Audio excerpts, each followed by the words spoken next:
السلام عليكم ورحمة الله وبركاته. كلنا عارفين الزيارة بتاعت ولي العهد السعودي إلى بريطانيا، وسمعنا إن في هجوم شنيع من منظمات حقوق الإنسان، المنظمات الممولة، المنظمات المدنية التي تتحدث عن انتهاك حقوق الإنسان في المملكة العربية السعودية، وتحدثت عن حرب اليمن، وتحدثت عن أشياء كثير. كلنا في غنى إن احنا نعد هذه الأشياء. لكن هذه الزيارة زي ما احنا عارفين ان الجانب البريطاني عارف ان هي مهمة جدا للاقتصاد بتاعه، وانه تغاضى عن قصة حقوق الانسان. والكلمة الاقوى بقى في هذا اللقاء ان هو قال ان احنا ما بنتدخلش في شؤون الدول الاخرى. يعني احنا كدولة زي المملكة العربية السعودية ليه ما بنحشرش مناخيرنا في الدول الاخرى؟ ليه انتم بتحشروا نفسكم في شؤوننا؟ كل دولة ولها شأنها. الكلام ده قاله صراحة، كان حديث قوي جدا، واتمنى ان انت تكمله للاخر. والهذيان بتاع المنظمات المدنية عن حقوق الإنسان في السعودية، وإن المقال بتاع التايمز قال لك فليذهب إلى الجحيم قصة حقوق الإنسان. النهاردة كان في مداخلة من سلمان الأنصاري مدتها حوالي 9 دقائق، مداخلة إذاعية وليست مرئية، ولكنه ناقش بجدية وقال في هذا اللقاء كل ما في قلوب كل مواطن عربي مش سعودي بس. تحدث عن أزمة بريطانيا، وتحدث عن موقف بريطانيا، وتحدث عن أكاذيب هذه الجماعات. الفيديو مدته حوالي 9 دقايق، هنسيبه لحضراتكم بالكامل تتفرجوا عليه، ونخلص الفيديو ونرجع لحضراتكم تاني. الفيديو هيعجبكم جدا جدا جدا، ولكن ركزوا لأنه هو مترجم بدون فيديو على صوت فقط لا غير. يلا مع بعض نشوف الحلقة دي. Now, the Prime Minister has been criticised for inviting Saudi Arabia's Crown Prince for an official visit to the UK. The trip by Mohammed bin Salman would be the first in 5 years amid criticism of the country's human rights record and lingering questions over its involvement in the murder of Washington Post reporter Jamal Khashoggi. Well, the UK government says Rishi Sunak and the Crown Prince want to take forward UK-Saudi cooperation. Let's speak to the Liberal Democrat MP Christine Jardine and Salman Al-Ansari, who's a geopolitical researcher in Riyadh. Firstly, Christine, your party is against this visit going ahead. Why is that? My party is against giving Saudi Arabia the false impression that, well, at least I would hope it would be a false impression, that we find human rights abuses acceptable, that they can continue in any country, and that this government will not take any action or recommend others to take any action against them to change it by welcoming, throwing open the red carpet to MBS. This, to me, sends the wrong, and to my party sends the wrong message to Saudi Arabia, that human rights abuses are not acceptable, and their activities in Yemen and the war in Yemen have not been acceptable. And it's, we have to stand up and speak out for these things. Salman, what do you make of this potential visit then? Yeah, thank you, Andrew. I think the two kingdoms, Saudi Arabia and the UK, have a historic and strong relations. Both countries are, I believe, indispensable to each other. The overall trade volume exceeds $21 billion, which witnessed the biggest increase last year, around 80% compared to the data of 2021. And also the Financial Times last month quoted a British official who said it explicitly that we need Saudi Arabia more than they need us. But I believe actually we both need each other. And I think Saudi Arabia is witnessing a historic transformation in its economy and society. Riyadh used to rely on oil. 92% of its income comes from oil in 2016. Now in 2023, the percentage got reduced to 57%. This considered to be like a big achievement within 7 years. And I think the UK's economy is a good model since it heavily relies on the services sector. So the Saudis can collaborate with the UK at a big level. But with regards to the human rights, etc., I think facts are stubborn things. Saudi Arabia was ranked #1 in the world in Government Trust Index, according to Ipsos, and the biggest reformer in the world in the field of women's rights by the World Bank in 2020, after the kingdom enacted 60 new laws in favor of women. And I believe some in the UK and the West at large are in deep denial of the status of their communities, human rights issues, reverse racism, culture war, homelessness, drug addiction, violence, etc. And I don't think the Saudis or any other country are actually pointing fingers at them, because it's not our nature of doing things. And the method they used in the West is only pointing fingers at other countries and blaming them for human rights violations. I think no one in our world or in our part of the world take these angry statements seriously. And the Saudis should care less about those who have inferiority complex and jealousy.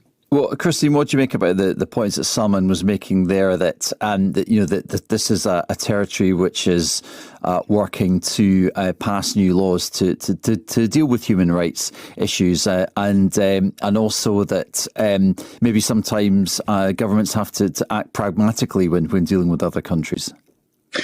Well, if Saudi Arabia is acting to improve things, then that is something which we should continue to strive to influence and to encourage. But I don't think rolling out the red carpet for Mohammed bin Salman is the way to do it. Your other guest said there that, that this country and Saudi Arabia depend on one another.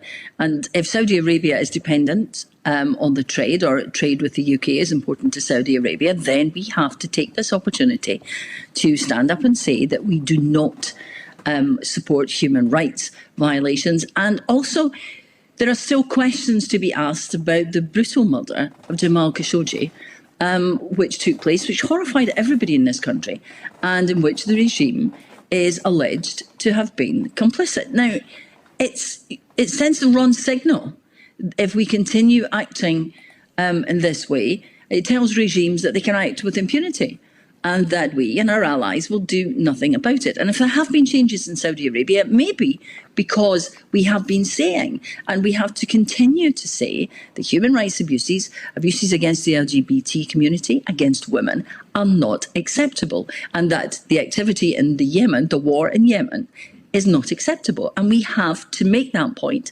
as loudly and as strongly as we can at every opportunity. And Salman, it's not just the Liberal Democrats that are worried about this. We've got human rights groups like Amnesty International, Human Rights Watch as well. As they say there are really egregious human rights abuses going on in Saudi Arabia, people being locked up for decades, sometimes without trial, just for things that they write on social media. So, I mean, why should the UK deal with Saudi Arabia? It's interesting seeing these statements, to be honest. Like we've seen in the media, specifically the British media, they were speaking about sports washing, greenwashing, washing. So I think the British media should actually grow up. The Saudis care about... So everyone's wrong then, that everything's absolutely fine in Saudi Arabia? Absolutely. And at the same time, no country is perfect. And I'm saying this. And the Saudis care about reforming their country for themselves and not to appease the East or the West. And I think they need to get over the whole thing about like just having the criticism of Saudi Arabia to be a trendy thing. And to not make a fool of yourself by claiming the high moral stance to hide your insecurity. And I believe genuinely that the Arabs of the same land of Saudi Arabia helped Europe and the UK throughout history by their scientific achievements in math, astronomy, medicine throughout the last millennium. And the British people helped the whole world by the Industrial Revolution 200 years ago. So let's replicate that legacy for the sake of humanity and stop this narcissistic and resentful statements that do not help neither the people of the UK nor Saudi Arabia. The Saudi-British relations are an important one for security, for regional security, for global security, and for global economic prosperity. Well, Christine, you've just been accused of narcissistic behaviour and saying something just because it's trendy. But Labour say that there should be a dialogue with Saudi Arabia, and that should include talk of human rights. Is that a more pragmatic approach, do you think, to diplomacy?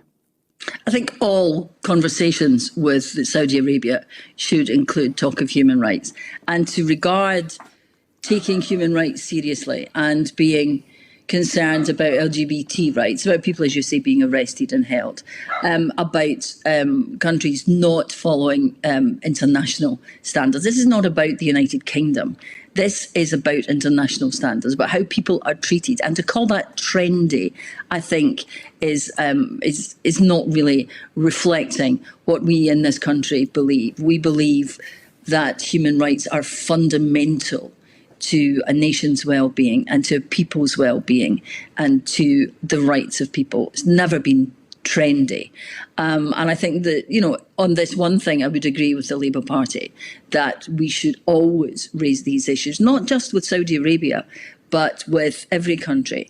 And yes, we always have to have regard in this country to the fact that we can sometimes overlook possibilities. We should be looking all the time to ensure that we don't fall down on human rights protections, but that does not mean that we should allow it to go, abuses to go unchallenged elsewhere in the world. Because if it goes unchallenged anywhere in the world, then it's a threat to all of us.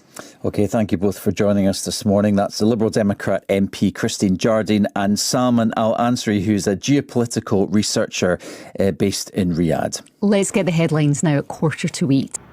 كل الكلام ده وكل الحوار ده برضه هكرر لحضرتك تاني ان مفيش اي بني ادم موجود على الساحه السياسيه يتحدث بهذه الطريقه، وهو ملم بمعلوماته كلها كانه محضرها قدامه، كانه عارف ايه اللي هيتكلم فيه، والرد بتاعه رد قوي ليس فيه اي اهتزاز، رد واثق من نفسه ومش كذب، حقيقه. واتكلم وقال بما فيه الكفايه، كفايه بس انه قال ان بريطانيا واقتصاد بريطانيا، وان بريطانيا بصت للسعوديه ان هي السند ليها في الاقتصاد. عموما اتمنى ان انا ما اكونش طولت لحضراتكم، والسلام عليكم ورحمه الله وبركاته.